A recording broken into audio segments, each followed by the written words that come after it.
Now that you are in a deep trance, we are going to give you a trigger, or reinforce it if you already have it. The trigger phrase is I am Anubis. If you use this trigger phrase, or if someone that you are okay with triggering you says the trigger phrase you are Anubis, you will undergo the transformation that you are about to experience again at whatever speed you want. Additionally, you will instantly turn back into a human if you use the reset phrase I am not Anubis, or if someone that you are okay with resetting you says the reset phrase you are not Anubis. Now your transformation will begin. First, notice an intricate black mask in front of you with pure gold lines embedded into it. It's shaped so that it would fit your face perfectly, with the face sculpted to look like the top half of a long muzzle.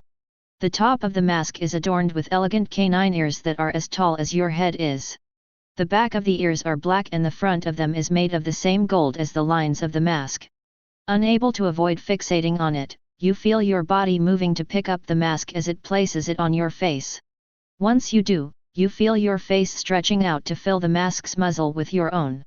As this happens, your nose disappears, the only remnants of it being your nose holes, which are located in the top left and top right corners of the front side of your muzzle. You might try to take the mask off, but you will find doing so to be simply impossible. With your face now done being sculpted, your ears shift into those of the masks, becoming shaped like hollow cones that have been cut in half. Despite how different your new and old ears are, you will find that your hearing is just as good as it was before the transformation began. In fact, you will even find that your hearing seems to be much stronger in the directions that they are facing. The ears of the mask are designed so that they can rotate with your new ones, allowing you to rotate them straight forwards, in the direction of the side of your head that they are on, and anywhere in between. You can also rotate them up and down, pointing them anywhere between straight up and straight in the direction of the side of your head that they are on. In reality, your mind will just pay a lot more attention to sounds in the directions that they are facing, and less attention to sounds in the directions that they aren't facing, causing sounds in the directions that they are facing to seem louder while ones from other directions seem to be quieter. However, you will be completely unaware that this is what is happening. With your head complete, you feel a tingling sensation on it as its skin turns black. The tingling and blackness spreads down your neck, covering your torso and arms, and stopping just before your wrists and legs. Then, you notice some golden bands where the mask was, beautiful lapis designs engraved into them. They are more than big enough to slip onto your arms, and your body does so without hesitation. Once they are just past your wrists, you feel them shrink. They fit onto you tightly, not so much as to hurt, but more than enough to know that the only way that they would come off would be if you lost an arm. With the bands firmly in place, you feel your fingernails disappearing, the skin that replaces them leaving behind no trace of their existence.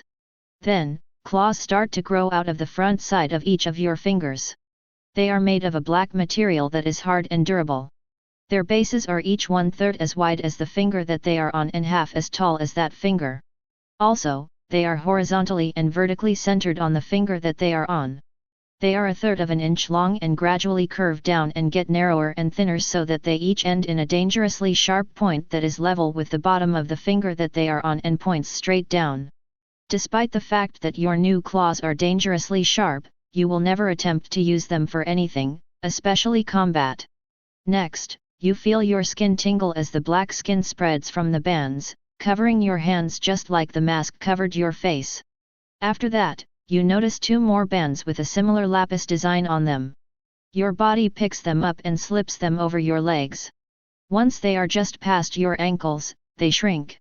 Just like with the ones on your arms, they don't hurt, but press into you enough to make taking them off impossible.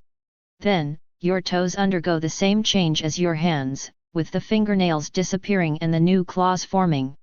Just like with the ones on your hands, they are dangerously sharp, and just like the ones on your hands, you will never attempt to use them for anything, especially combat. Next, your toes merge and change shape so that you have 4 toes on each foot. Each of your new toes are as long as your longest toe used to be and 1/4 as wide as your feet are. Now, your muscle memory is changing, making it so that when standing or walking or even jumping, you have to rest your weight on your toes, bend your feet up as much as possible, and crouch your legs. While your altered muscle memory already makes walking and standing like this easy, it is made easier by your lengthening feet and shrinking lower legs. They change size at the same rate until your lower legs are as short as your feet used to be and your feet are as long as your lower legs used to be. These changes combined with your altered muscle memory make walking and standing on your toes, or walking digitigrade as it is called, feel completely natural to you, as if you have done it for your entire life. That being said, your muscle memory and your legs and feet won't actually change, but you will be incapable of not perceiving yourself as having a digitigrade leg and foot structure and won't be able to understand any logic when it is applied in a way that directly suggests that you don't have a digitigrade leg and foot structure. After that, the skin on your feet and legs starts to tingle as they turn black just like the rest of your body. Once they do, you find that you notice that the gentle pressure of your mask and bands comes to the forefront of your mind, helping you to relax in this form whenever you want to.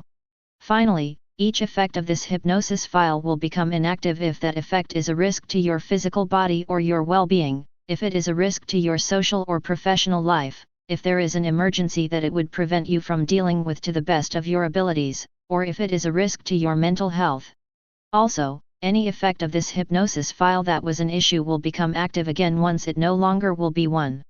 Additionally, you will never find this hypnosis file or the effects of it to be even slightly addicting. Now you have been transformed into the form of Anubis, your mask and bands decorating your form well. This session is almost over, so goodbye, my jackal-headed friend.